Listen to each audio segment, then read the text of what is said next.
So I've got a question for everybody. This would be between the Dragon Ball Z, Dragon Ball topic.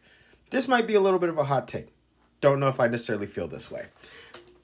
But as a watchable story from beginning to end, give me Dragon Ball over Dragon Ball Z. Now, let's pause a second. I can feel the heat. That doesn't mean that Dragon Ball Z doesn't have more iconic moments. I'm not saying that. I'm saying as a story, and don't get me wrong, there are some arcs that from beginning to end that are fantastic. But like as a holistic story, when you're actually telling a good story from beginning to end, I think that idea of Goku as a kid, it being super grounded with the Red Ribbon Army, and also with Demon King Piccolo, I loved that progression that existed.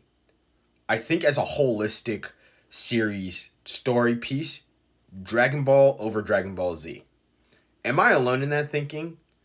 And the reason that this came up, and it's kind of a random thought that occurred to me recently.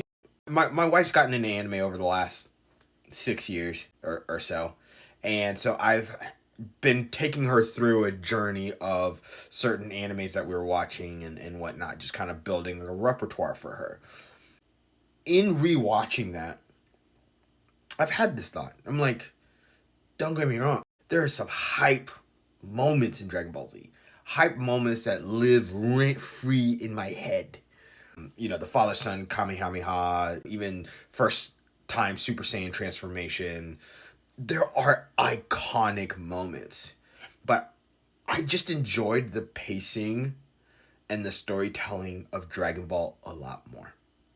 So, am I alone in this thinking? I would like to know. That's my thoughts.